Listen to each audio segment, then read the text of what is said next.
nos enseñe, ilumina nuestros pensamientos. Te lo pedimos, Señor. Confiamos en la suficiencia de tu palabra. Oramos en el nombre de tu Hijo Jesús. Amén. Mi anhelo es que podamos crecer comprendiendo de qué manera estamos sirviendo en la iglesia. Y hay una sola manera de poder observar cómo estamos creciendo en la iglesia, y es a través de evaluarnos. También es a través de, obviamente, en esa evaluación tenemos que poner a modelos que podamos, frente a estos modelos, ver cómo estamos sirviendo. Y es a través del servicio cristiano que se evidencia nuestro amor hacia el Señor. Y hoy quiero ver contigo un tema particular, es compromiso en el ministerio. Compromiso en el ministerio. Lo que vamos a hacer es parar el libro de los Hechos por 2 domingos. Sería 3 domingos, sí, contando son 3 domingos. Y este domingo y el próximo voy a estar exponiendo no del libro de los Hechos, sino de esos 2 domingos quiero usar para estimular a la iglesia y observar la conferencia que se acerca, que estamos realizando como iglesia, una oportunidad de servir al Señor. Entonces, quiero que a través de esta exposición todos salgamos estimulados. ¿Por qué hacemos lo que hacemos? Y no pensando solo en la conferencia. La conferencia es algo más que la iglesia va a hacer, sino en la dinámica que tenemos como iglesia. Así que te pido abrir tu Biblia en el libro de Colosenses, capítulo 1. Colosenses, capítulo 1. Y voy a leer del versículo 24 hasta el versículo 29. Dice Colosenses 1, 24 al 29. Ahora me gozo en lo que padezco por vosotros y cumplo en mi carne lo que falta de las aflicciones de Cristo por su cuerpo, que es la iglesia, de la cual fui hecho ministro según la administración de Dios que me fue dada para con vosotros, para que anuncie cumplidamente la palabra de Dios. El misterio que había estado oculto desde los siglos y edades, pero ahora se ha manifestado a sus santos, a quien Dios quiso dar a conocer la riqueza de la gloria de este misterio entre vosotros los gentiles, que es Cristo en vosotros, la esperanza de gloria. Colosenses 1:28, ahora me toca leer. A quien anunciamos, amonestando a todo hombre, enseñando a todo hombre en toda sabiduría, a fin de presentar perfecto en Cristo Jesús a todo hombre, para la cual también trabajo luchando según la potencia de la cual actúa poderosamente en mí. ¿Qué pretendo con todos estos pasajes observar? Y es observar cómo luce la vida del creyente en el servicio continuo que tiene que hacer a su Señor. Entonces tiene que haber un compromiso en el servicio, y ese es el tema, compromiso en el ministerio. El apóstol Pablo escribe esta carta, y lo escribe esta carta desde una prisión. Y juntamente con esta carta manda otras cartas, le llaman las epístolas a las prisiones, las epístolas de la prisión, y son las cartas, por ejemplo, tienes la carta a los filipenses, la carta a los efesios, a un hombre llamado Filemón, y tienes esta carta a los colosenses. Y Pablo más o menos escribe esta carta en el año 64. Y esta carta lo escribe obviamente después de su primer encarcelamiento, después de sus viajes que él tuvo. Y aquí Pablo ahora está bajo el arresto domiciliario. Y lo que sucede es que ahora Pablo ha recibido las noticias de Epafras, un colaborador, y es muy probable que Epafras haya conocido el Evangelio, porque se afirma esto, que él conoció el Evangelio cuando Pablo se quedó por lo menos 3 años en la ciudad de Éfeso, y ahí predicó ampliamente, y dice que el Evangelio corrió a distintas regiones del lugar. Y entonces Epafras, bajo esa influencia y la predicación de Pablo, entendió el Evangelio y él regresa a su ciudad, a Colosas. Y Epafras comienza el ministerio, a plantar una iglesia en ese lugar. Entonces, ahora para este momento sucede que es muy probable que está entrando la falsa doctrina. En el siglo 100 recién se va a afirmar el gnosticismo, pero ya había ideas en cuanto a atacar la deidad de Cristo, la segunda persona de la Trinidad. Entonces, Epafras, preocupado por esta situación, que está entrando corrientes doctrinales que son erróneas referente a la deidad de Cristo, él tiene que hacer un viaje hasta donde está Pablo. Y Epafras le comienza a contar todo lo que está pasando en la iglesia. Por lo tanto, ahora lo que va a hacer Pablo es escribir una carta. Y esta carta es de orden cristológica para afirmar a la iglesia de Colosas quién es Cristo. Y justamente el pasaje principal de toda esta carta está en Colosenses 1:18 y dice, y Él es la cabeza del cuerpo, que es la iglesia, el que es el principio, el primogénito de entre los muertos, para que en todo tenga la preeminencia. Pablo en esta carta va a defender quién es Cristo y lo va a argumentar. Entonces va a presentar a Cristo en toda, diríamos, de cómo es, como Dios, y lo voy a ir explicando un poquito más adelante estos detalles. Y en medio de eso, Pablo va a hacer como un paréntesis y va a contar cómo él sirve. Entonces tienes esto en tu mente, tienes que tener esto en tu mente. Pablo está en la cárcel, Epafras viene y le dice, hay una situación que está pasando en la iglesia. Pablo, para él es importante el tema doctrinal. Entonces escribe esta carta. Y esta carta quiere defender y afirmar quién es Cristo. Entonces, cuando manda esta carta, mientras desarrolla sus argumentos, hace un paréntesis y comienza a hablar de qué manera él sirve a Cristo. Y es lo que quiero observar contigo. Observemos en la vida de Pablo cómo él sirve a Cristo, para que nosotros también podamos ser estimulados en el servicio. Entonces Pablo ya les habló en esta carta la gratitud que tiene hacia ellos, la oración que Pablo hace hacia esta iglesia, habla de la preeminencia de Cristo y la reconciliación que se obtuvo gracias a Cristo. Pero de ahí en adelante, desde el versículo 24, va a hablar de su ministerio. Por lo tanto, hoy quiero ver contigo 5 razones por qué tengo que imitar a Pablo. 5 razones por qué tengo que imitar a Pablo. En primer lugar, imita su compromiso sin límites por la iglesia local. Imita su compromiso sin límites por la iglesia local. El versículo 24 empieza diciendo, ahora me gozo en lo que padezco por vosotros y cumplo en mi carne lo que falta de las aflicciones de Cristo por su cuerpo, que es la iglesia. Solo este pasaje, el versículo 24, está abriendo su corazón Pablo, de qué manera, con qué intensidad, qué le empuja a hacer lo que hace Pablo. Para esto ya pasaron los 3 viajes misioneros. Pablo ha sufrido de una y otra ciudad las persecuciones, el rechazo de las ciudades. Aparte, a partir de los líderes religiosos que continuamente buscaban tomarlo y matarlo. Entonces Pablo sabe bien, de primera mano, lo que significa servir a Cristo. Pero si pensáramos y le hiciéramos preguntas a Pablo y dijéramos, ¿qué significa el ministerio para ti? Él te dice esto. Dice así, ahora me gozo en lo que padezco por vosotros. Para Pablo tiene un énfasis principal servir al Señor. Servir al Señor para él es servir a la iglesia local. Por eso Pablo dice, ahora me gozo en lo que padezco.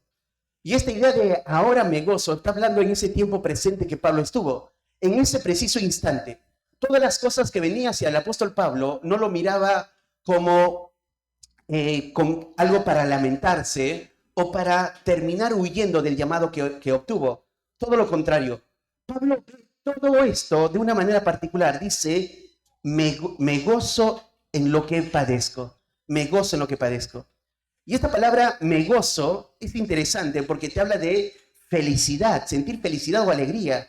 Pero hay otra palabra que se usa también refiriéndose a esto, es dar la bienvenida. Es interesante cómo tiene el griego la ricura de esta palabra. Entonces, por un lado, Pablo ve esta idea, tenemos que ver esta idea. Pablo ve las persecuciones como un gozo.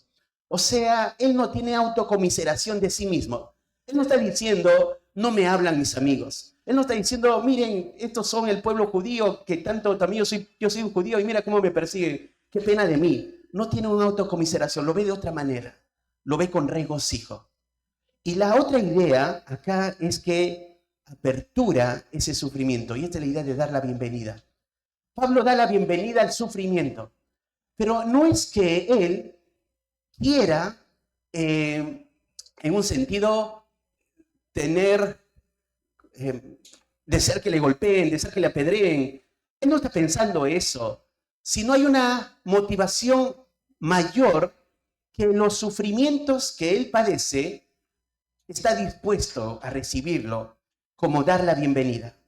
Esta palabra se usa en una parábola que Jesús narra. Cuando Jesús narra una parábola de qué manera se tiene que usar el dinero que tenemos hoy, en esa parábola dice, usen de tal manera para que un día los que fueron beneficiados por ese dinero nos reciban en las moradas eternas.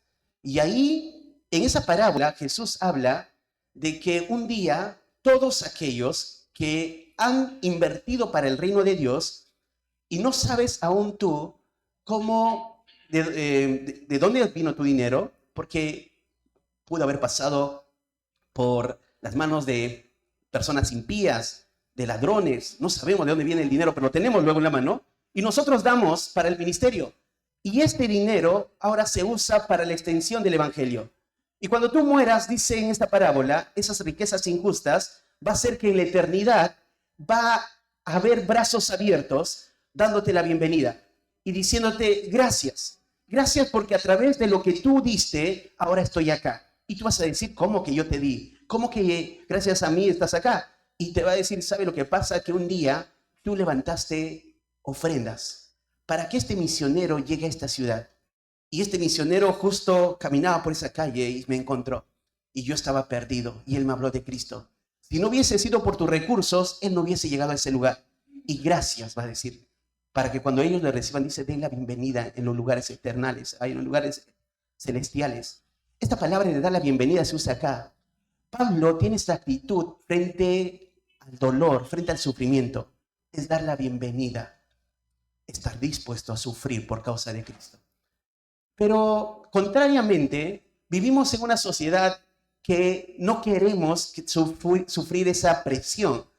Preferiríamos no perder amigos, preferiríamos que nuestros compañeros del colegio o algún niño acá, que sus compañeros de salón siempre estén a su lado. Pero muchas veces, por causa de Cristo, van a recibir esta otra parte. Te van a dejar de hablar, te van a dejar de buscar.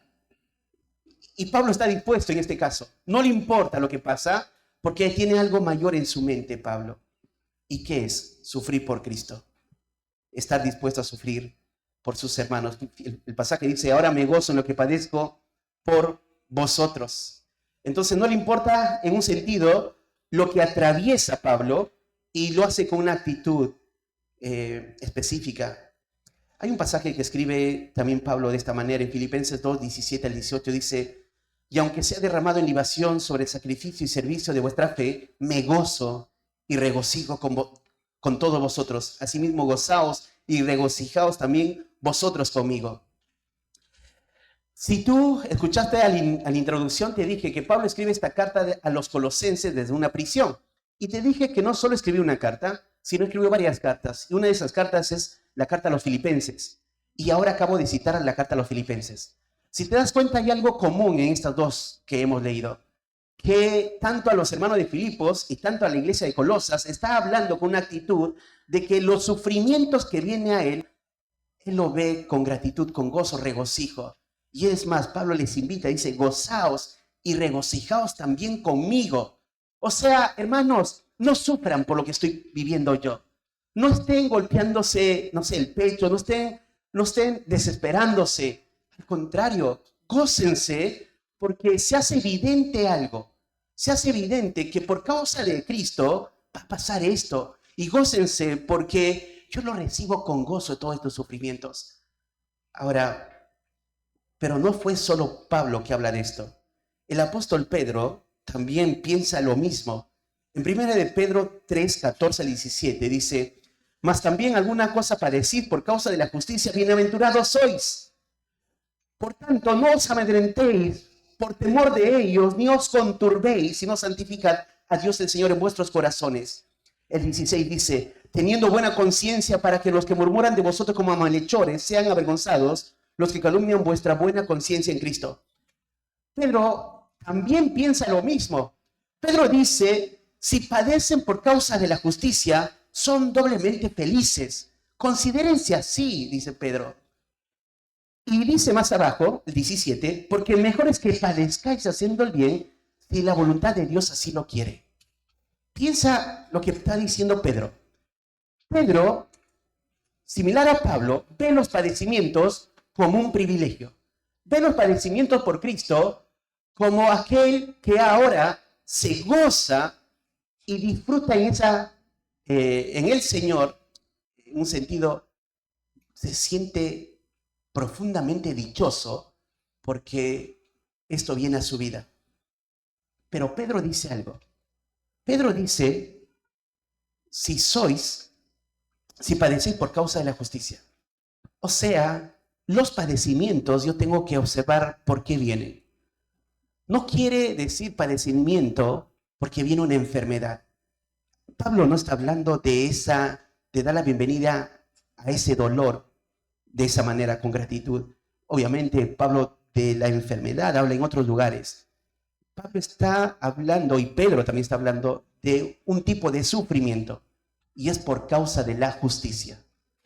Por causa de la justicia tengo que sufrir. Pero piensa, ¿qué es por causa de la justicia? Bueno, el creyente ahora puede mostrar sus buenas obras, puede mostrar su buena justicia, y por su buena justicia va a ser perseguido. Por eso Pedro dice, siéntanse bienaventurados y santificad a Dios, el Señor, en vuestros corazones, y estad siempre preparados para presentar defensa con mansedumbre y teniendo buena conciencia, porque ellos murmuran de vosotros que sois ladrones, pero van a ser avergonzados por tu conducta de ustedes. Así que gócense, disfruten de eso. Y hay algo que te decía, algo más acá Pedro dice, si es que la voluntad de Dios así lo quiere. Piensa una vez más de esto. Pedro dice, por causa de la justicia, si padecéis, esta es la voluntad del Señor. Y Pablo lo ve de esa manera, aunque Pablo no está hablando de la voluntad de Dios, él reconoce que lo que sufre él, obviamente, es lo que Dios ha permitido.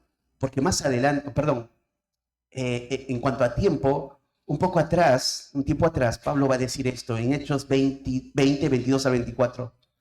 Ahora he aquí ligado yo en espíritu, voy a Jerusalén sin saber lo que allá me ha de acontecer, salvo que el Espíritu Santo por todas las ciudades me da testimonio diciendo que me esperan prisiones y tribulaciones.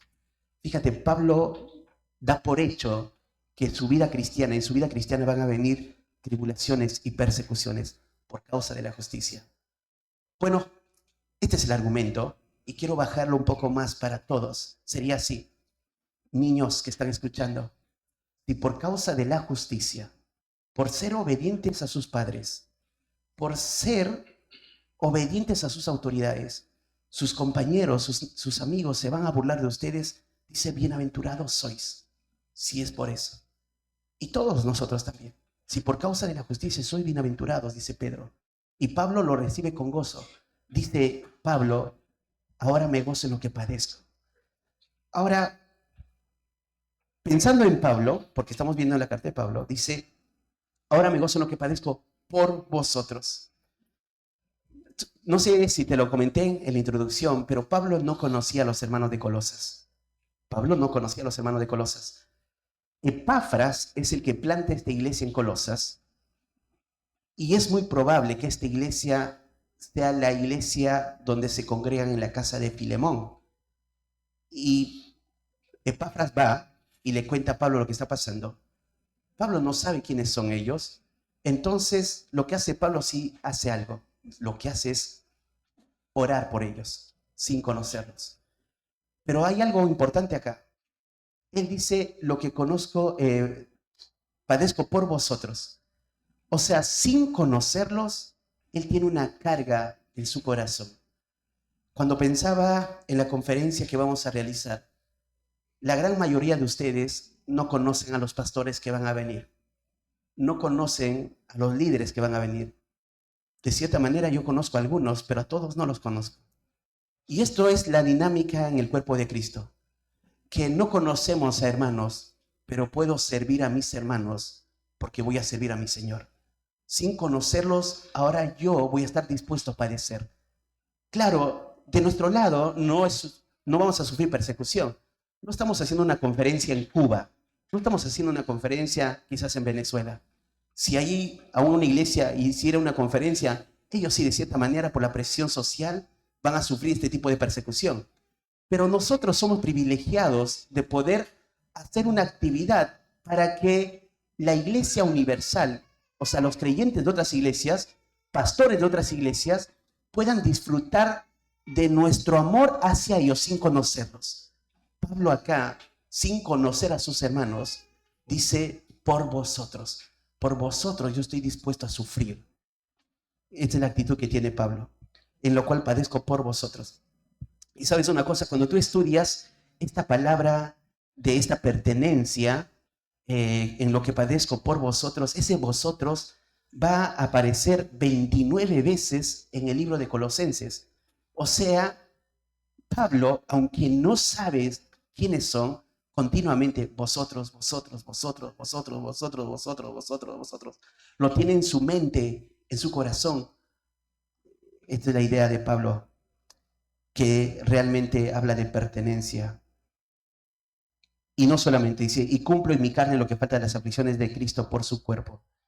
Te decía, el punto es, imita su compromiso sin límites por la iglesia local.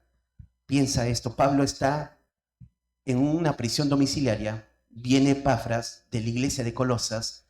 Pablo dice, yo sufro por vosotros, pero esta es la idea, por la iglesia local de allá en Colosas cobra un sentir en el corazón de Pablo, un sufrimiento, un padecimiento, y lo ve con gozo esto. Esto debe ser nuestro corazón.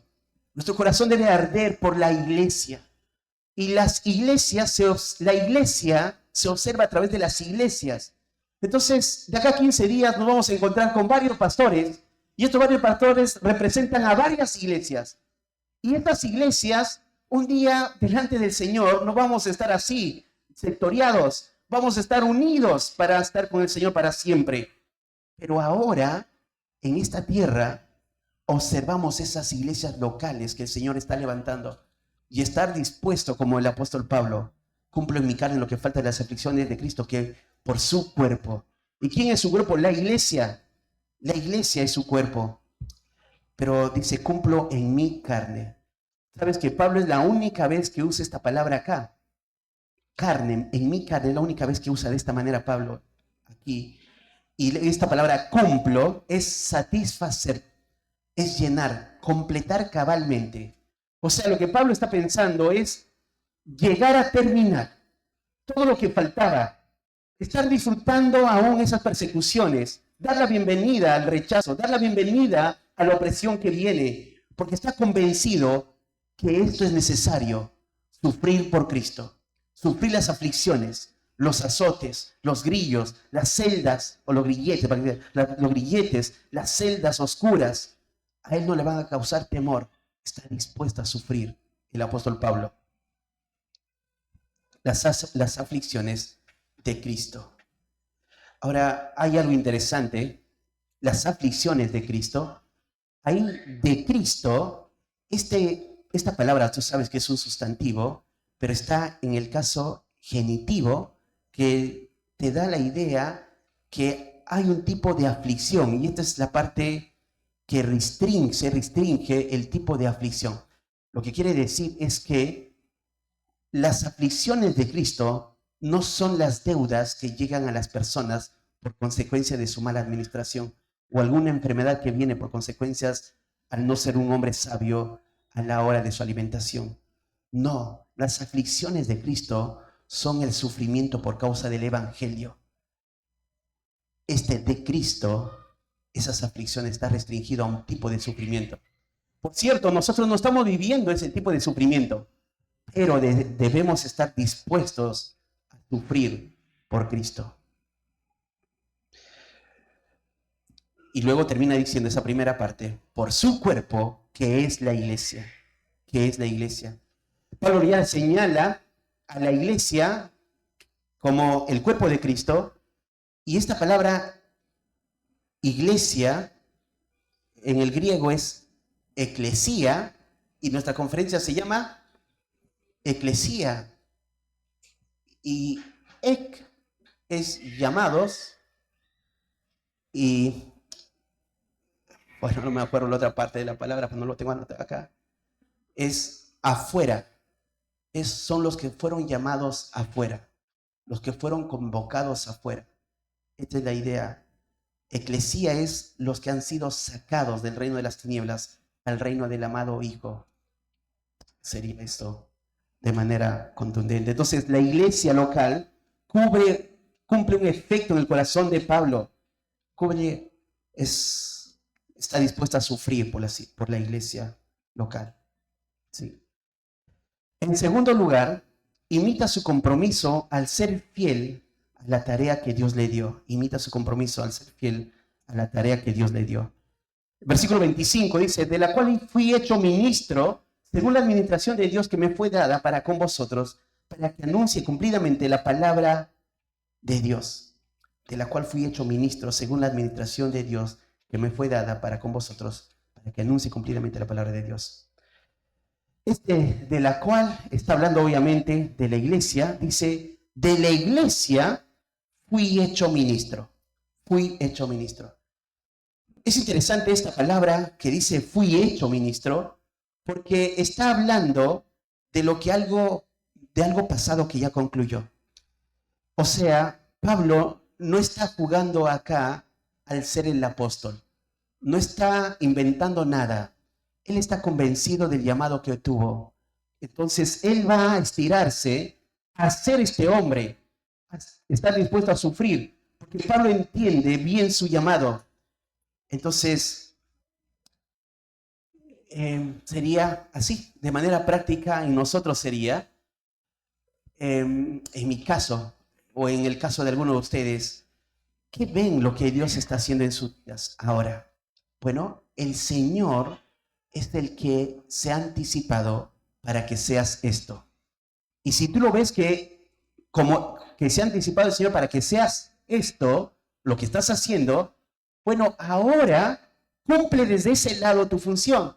Entonces, algunos pueden estar sirviendo en las mujeres, algunos pueden estar sirviendo en los niños, con los niños, algunos pueden estar sirviendo con los jóvenes. Quizás algunos no estén sirviendo en esos ministerios y quizás esté algunos sirviendo a la iglesia en general con su amor a su Señor, a la iglesia.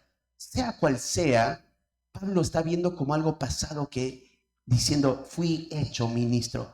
Porque la palabra ministro acá es la palabra servidor. En Efesios 3:7 dice así, de la cual yo fui hecho ministro por el don de la gracia de Dios que me fue dado según la operación de su poder. Lo que quiere decir es esto, una comprensión clara de lo que Dios nos llamó a hacer nos llevará a desarrollar un ministerio efectivo. Piensa en esto, si yo comprendo para lo que Dios me llamó, entonces yo voy a desarrollar ese ministerio de manera efectiva. La pregunta sería, ¿para qué Dios te llamó? Entonces, Pablo piensa esto, soy un servidor.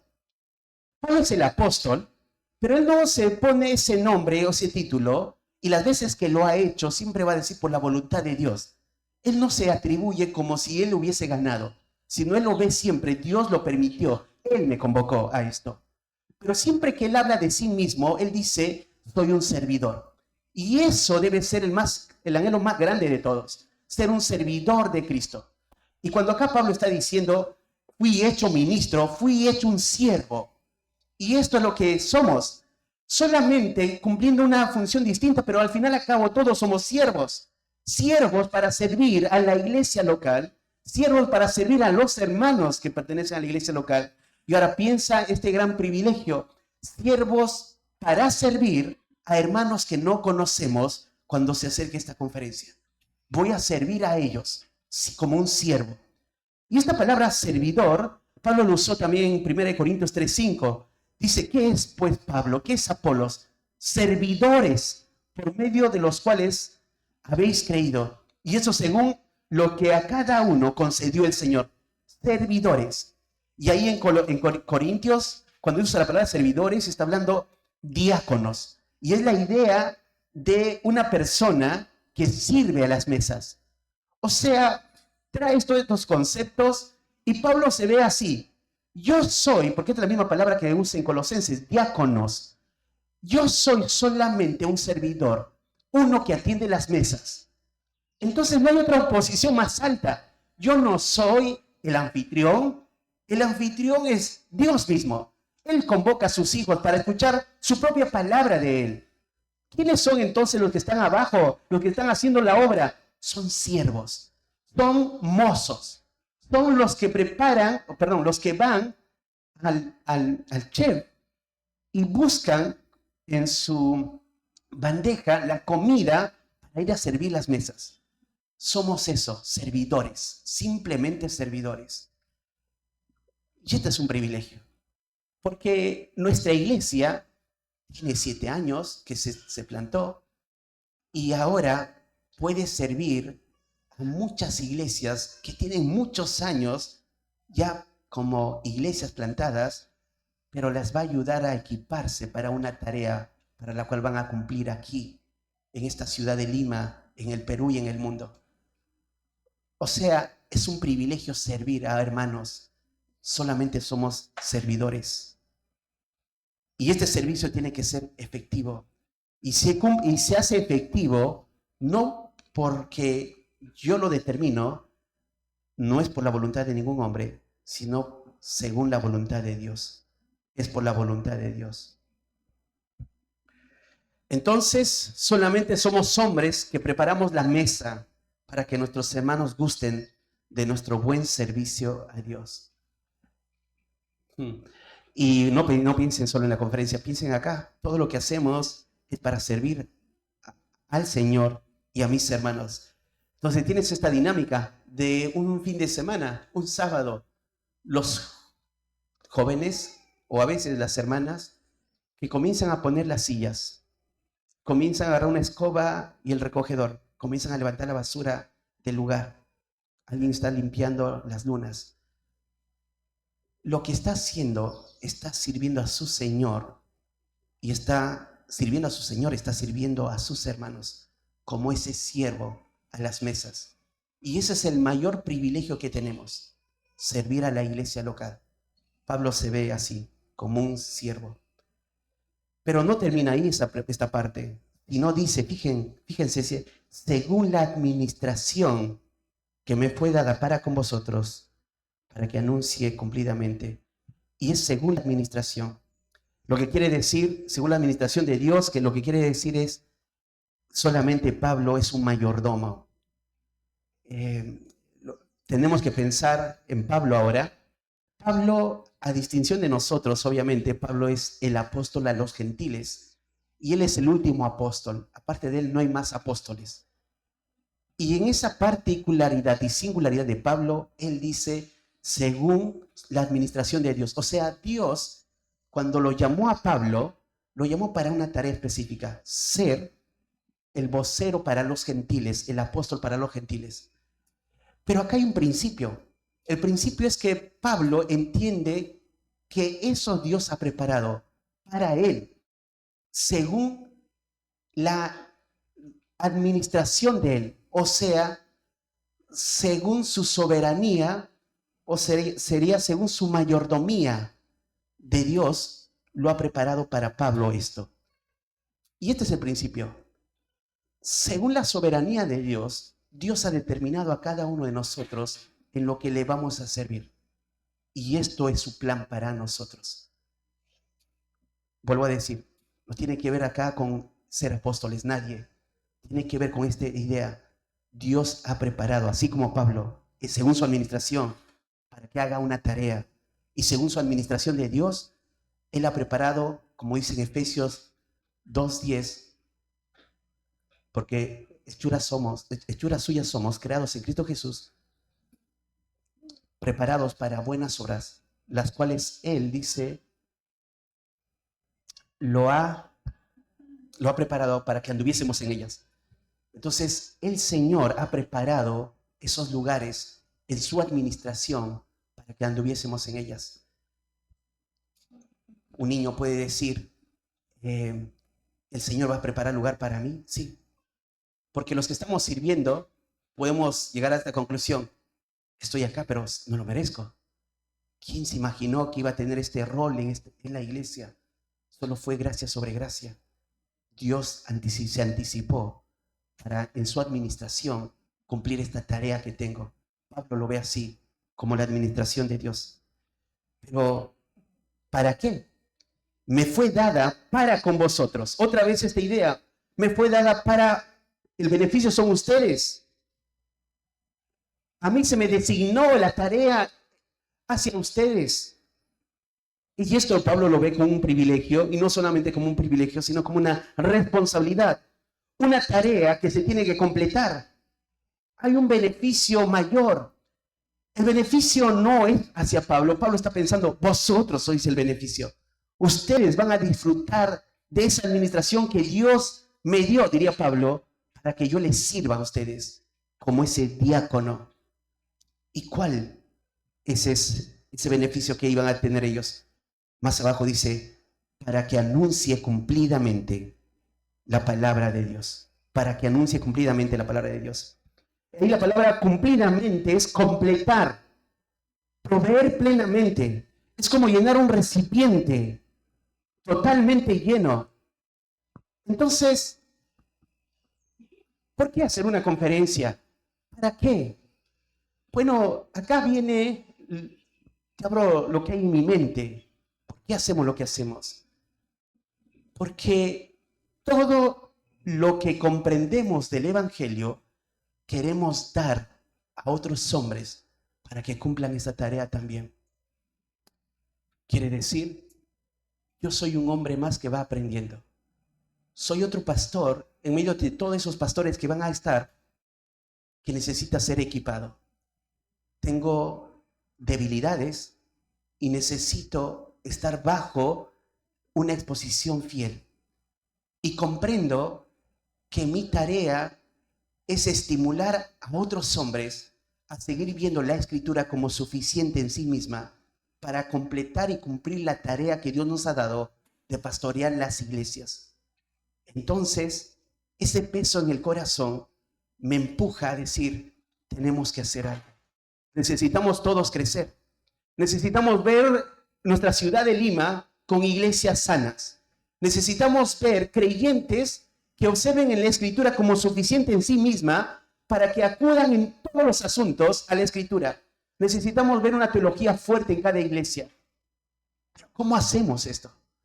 Bueno, convoquemos para que se anuncie cumplidamente la palabra de Dios.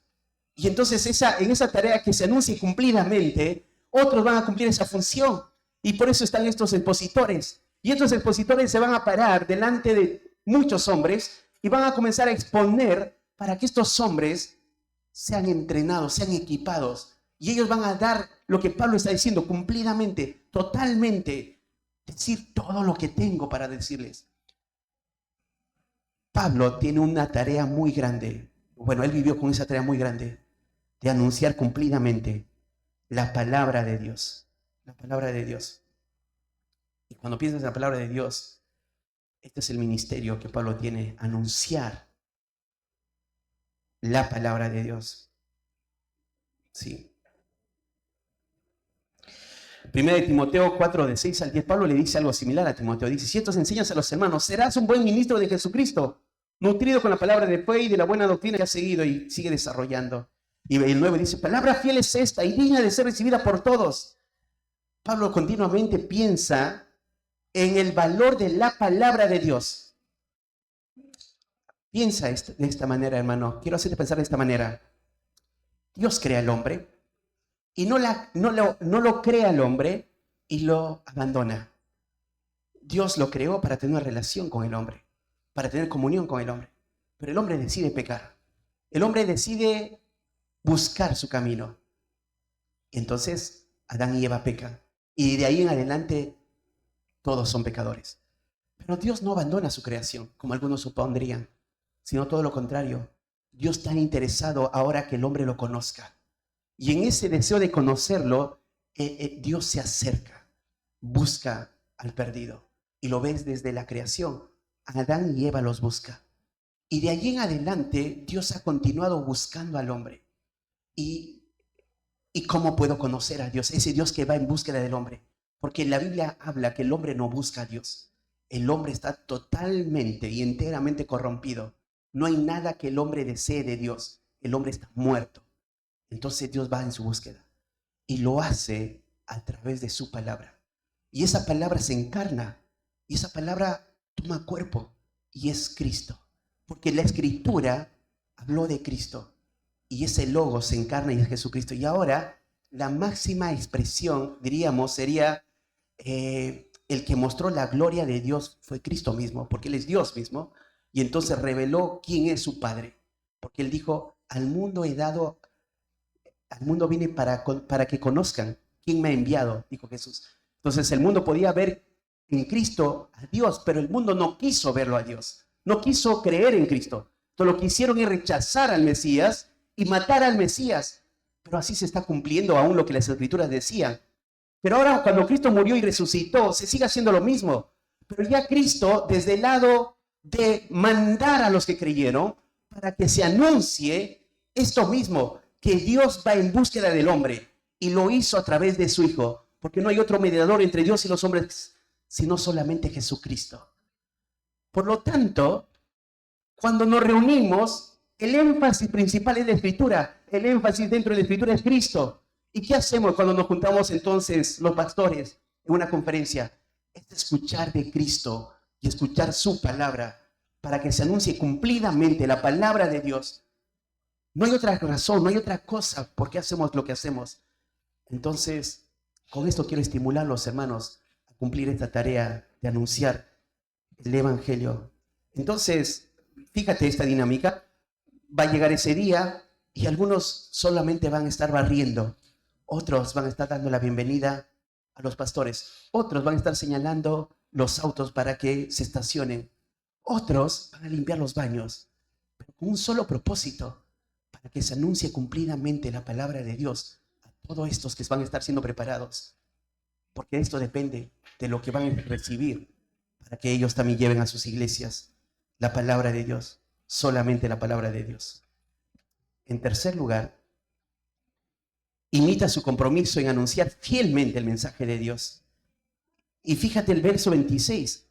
El misterio que había estado oculto desde el siglo y edades, pero que ahora ha sido manifestado a sus santos. Pablo, ¿cuál era la tarea de Pablo en particular que tenía él? Era, dice, anunciar el misterio que estaba oculto desde los siglos y edades. Esta tarea, en un sentido, ya terminó, pero en otro sentido, continúa. En un sentido es que no hay nada que ya no haya sido declarado o revelado, porque Pablo lo hizo. Él habló de ese misterio. Y entonces comenzaron todos a comprender ese gran misterio que antes estaba oculto en las edades, y lo explica Pablo. Ahora te voy a explicar de qué se trata esto. ¿Y en qué sentido, si es hasta ahora, que ese misterio lo seguimos declarando, lo seguimos anunciando? Seguimos yendo a otros lugares a proclamarlo, seguimos yendo por las calles a hablar de ese misterio. Claro, no usamos esta palabra misterio, pero sí estamos anunciando el contenido de ese misterio. ¿Y qué es ese misterio? Fíjate, el misterio que había estado oculto desde los siglos y edades, pero que ahora ha sido manifestado a sus santos, a quienes Dios quiso dar las riquezas de la gloria de este misterio entre los gentiles, que es Cristo en vosotros, la esperanza de gloria. ¿Quién es ese misterio? Pablo dice, es Cristo. ¿Sabes qué sencillo hubiese sido? No es que sea complicado también, quito la palabra sencillo, sino quizás práctico. ¿Qué práctico hubiese sido si solamente Pablo hubiese dicho el misterio que había estado oculto desde los siglos y edades, que es Cristo el Señor? Pero Pablo no dice eso. Pablo usa muchas palabras para hablar de lo que es ese misterio. Y es impresionante lo que usa, porque cuando lo comprendes, ahora dices, ¿por qué Pablo estuvo dispuesto a morir por Cristo? Y quiero terminar esta exposición solamente citando esto. te estás dando cuenta que 2 puntos no lo vamos a hablar, lo vamos a hablar el próximo domingo. Quiero terminar con esto. Fíjate el texto 26.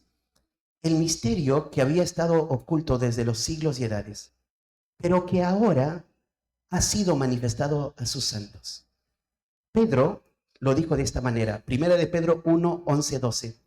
A los profetas que profetizaron de la gracia destinada a vosotros, inquirieron diligentemente, indagaron acerca de esta salvación, escudriñando qué persona y qué tiempo indicaba el Espíritu de Cristo que estaba en ellos, el cual anunciaba de antemano los sufrimientos de Cristo y las glorias que vendrían tras ellos. A estos se les reveló que no para sí mismos, sino para nosotros, administraban las cosas que ahora os son anunciadas por los que os han predicado el Evangelio por el Espíritu Santo enviado desde el cielo, cosas en las cuales han ido a mirar los ángeles.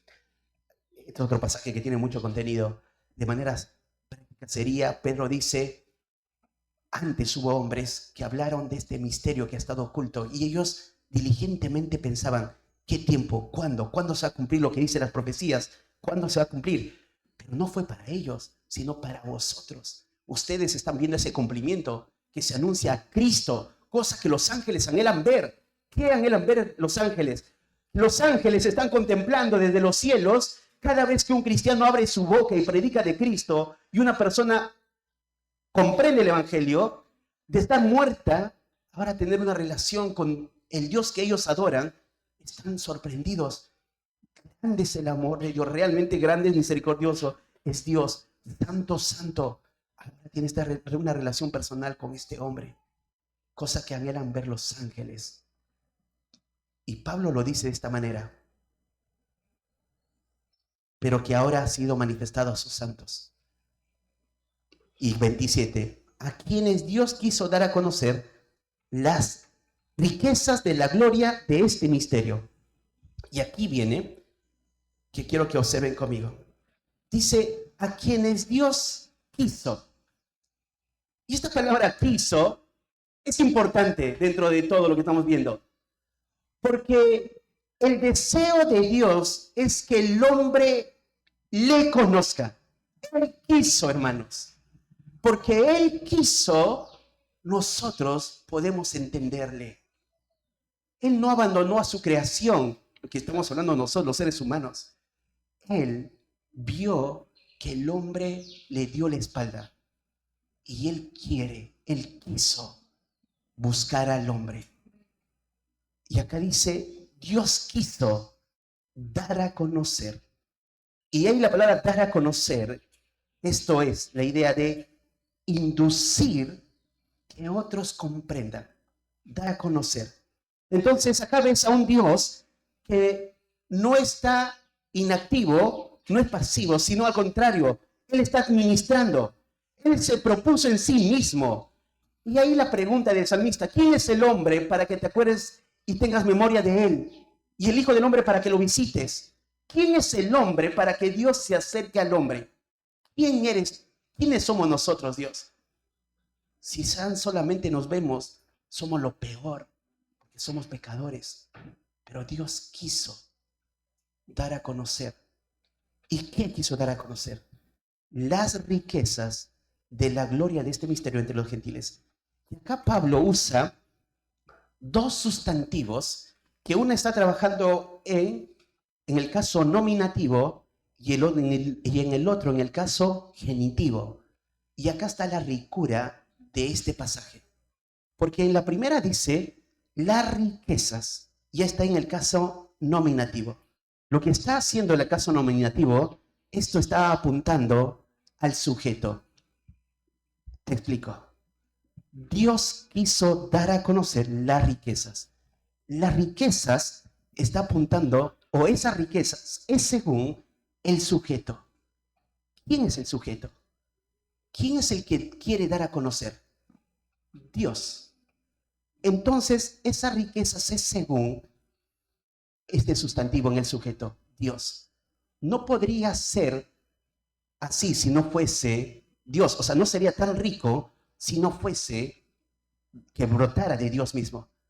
Pregúntate algo. ¿Quién es Dios? Dios no hay forma de compararlo con nadie. Dios es un Dios glorioso. Dios no puede ser comprendido con la mente humana, solamente creído a través de lo que conocemos de la Escritura. Dios es infinito. Entonces, si ves a ese Dios infinito que creó el mundo y lo tiene como una gota en su mano, dice, según ese Dios infinito, lo que viene adelante es tan rico como Él, es tan alto como Él, tan sublime como Él. Entonces nada se compara a esto. Ni el oro de este mundo se compara a eso, porque procede de Él. Y esto es esa riqueza, en este caso, nominativo. ¿Sí sé? A quienes Dios quiso dar a conocer las riquezas, y acá usa otra palabra, de la gloria. Y esta palabra gloria está en el caso genitivo. Y el caso genitivo califica o restringe un nombre o designa como fuente poseedor de algo. Lo que quiere decir, esa gloria está hablando de lo que es esa riqueza. O sea, está restringiendo lo que contiene esa riqueza. Lo que está haciendo esa gloria es revelar, es mostrar esa palabra gloria. O sea, de manera práctica sería, Dios quiso dar a conocer sus riquezas. ¿Y cómo es esa riqueza? Te acercas a la riqueza, ves la riqueza, terminas viendo la gloria. Esa riqueza tiene gloria. Y ahora Pablo va a decir de qué se trata eso. Fíjate más adelante. La riqueza de la gloria de este misterio entre los gentiles. ¿Y quién es? Cristo en vosotros. Si te diste cuenta, esa riqueza, esa gloria que tiene esa riqueza, es Cristo. Esa gloria que hay en esa riqueza o que revela esa riqueza, es Cristo. Cristo no tiene comparación a nada, hermanos. Cristo es el Hijo de Dios eterno. Nuestra vida se termina. Tengo 43 años. No sé cuántos años tienes tú. Nos estamos acercando cada vez más a la muerte. Y va a terminar nuestra vida acá. Pero nos espera una eternidad. ¿De qué se trata la vida? De que le conozcan a Él. Y las riquezas no es las cosas que vemos que son, estamos agradecidos a Dios por ser hermanos. Ese es un destello de su gloria, un destello de su gracia. Pero el punto principal es Cristo. ¿Y sabe cómo lo vincula? Con esta palabra, en vosotros. No dice Cristo y concluye. Dice en vosotros. Piensa esto. Sígueme con lo que te voy a decir, hermanos. Ve al 1:14. Colosenses 1:14. ¿Qué dice? En quien tenemos redención por su sangre, el perdón de pecados. ¿De quién está hablando? Cristo. ¿Qué Cristo hizo? Nos redimió.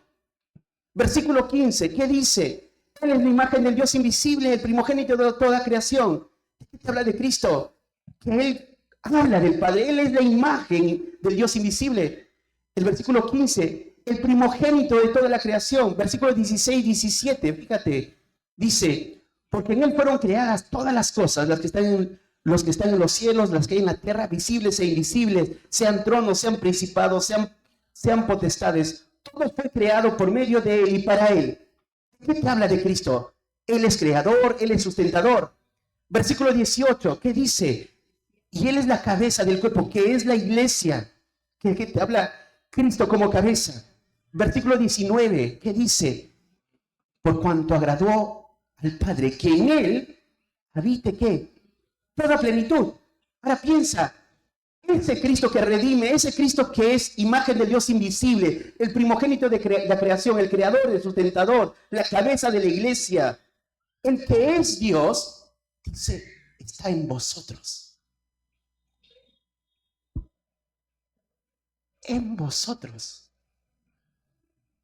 O sea, yo soy creyente no porque me digo ser creyente, sino porque Cristo está en mí. Si tú dices ser hijo de Dios, eres hijo de Dios porque Cristo está en ti. Y esto es lo que anuncia Pablo. Y por eso estaba dispuesto a sufrir los agravios. Por eso daba la bienvenida al sufrimiento. Por eso el ministerio pastoral es el llamado más grande que un hombre puede tener. Porque así como Pablo puede anunciar las riquezas de la gloria, ¿quién más que estos hombres que van a prepararse en la conferencia van a ir a sus iglesias para que sean equipados y proclamen la gloria de Dios, que es Cristo mismo? Y no solo ellos, cada creyente puede proclamar a Cristo y decir, cuando hablas el evangelio a una persona y comprende el evangelio, le puedes decir, Cristo está en ti. Y quizás no lo comprende, y llévele por todos estos pasajes y dile, imagínate, Cristo es en ti, Cristo en vosotros. Pero no concluye ahí, Pablo. La esperanza de gloria. Termina así, ¿no? La esperanza de gloria. Y hermoso que termina así, porque Pablo está en una prisión domiciliaria, pero igual en una prisión. Y no sabemos cómo están los demás hermanos, los demás creyentes. Pero decirles, Él es la esperanza de gloria. Todo va a terminar. Él es nuestra esperanza. Ahora pensaba en esto para cerrar. Un obrero, un trabajador, cumple la labor de sus jefes. No sé, por ejemplo, hay tantos trabajos. No sé, un abogado. Un abogado, si trabaja para el gobierno o para un bufete de abogados, creo que se dice, y donde hay uno que administra, entonces va a trabajar para ese grupo de hombres y va a traer un fin económico para todo ese grupo, porque va a representar legalmente a la sociedad por un asunto determinado. Entonces, él representa y da palabras al otro hombre que viene por una necesidad. Y él está cumpliendo una función. Qué hermoso un abogado, cumple una función. Un doctor hace lo mismo. Y todas las carreras. Pero el creyente tiene algo mayor que todo esto, si te das cuenta. Es de poder anunciar las riquezas de la gloria de Dios, que es Cristo mismo. Nada se compara a esto. Nada se compara a esto. Bueno, hermanos, quería cerrar con esto y que Dios haya usado su palabra para su gloria y traiga ánimo a nuestro corazón al momento de servir. Vamos a orar. Señor, te damos gracias por tu palabra.